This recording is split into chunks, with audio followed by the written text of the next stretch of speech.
Well, the beauty of agendas is that they have to be negotiated and agreed upon.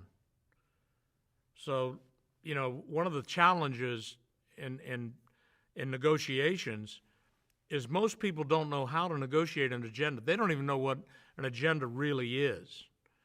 An agenda is made up of 5 parts. It's made up of the problems we see we're facing, possibly any baggage we're carrying into the engagement from past experience, or baggage that they're carrying that from some past experience that we may assume they're carrying because we know the history. Or fourth is what we want. So often people go into negotiations don't even know what they want. And then lastly, what's going to happen next?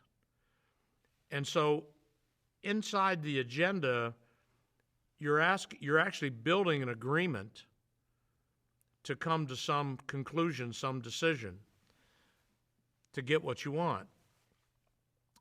And by building that agenda and by making that problem statement, you begin to create vision. So, for example, if I say, here's a real problem,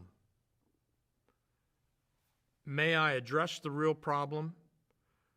I want you to be able to make a valid decision to reject or embrace this.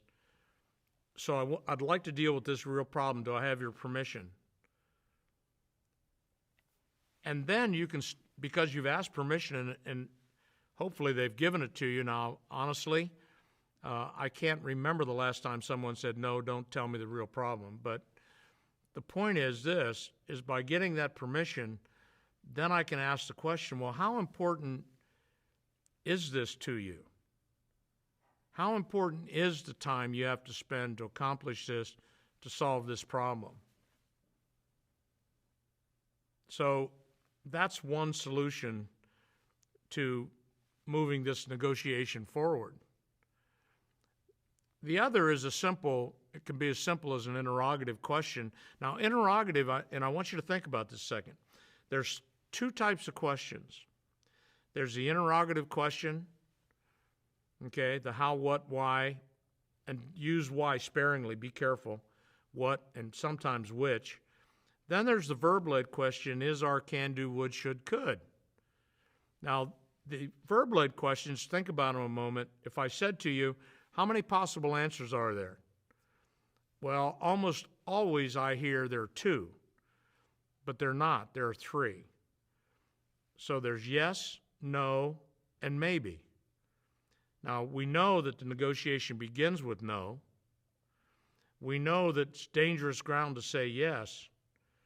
But when someone says maybe and doesn't make any decision, we're churning, we're just vibrating. There's nothing moving in the negotiation. So we take that interrogative question and we put how in front of it. How important is this?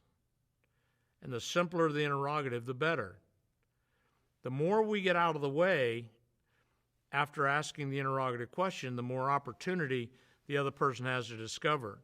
Now, there's a couple things that are really important here about creating that vision.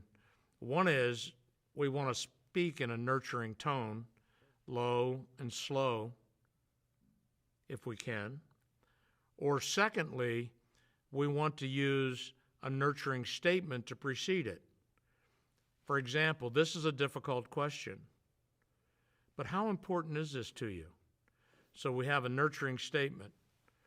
So what you'll find is that when you really master what we call the fuels to the system and the behaviors, and they're locked in, you'll begin to discover that you're creating an action that creates discovery in others immediately.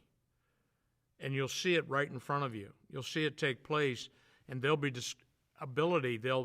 burst on the scene giving you their vision of how they see it.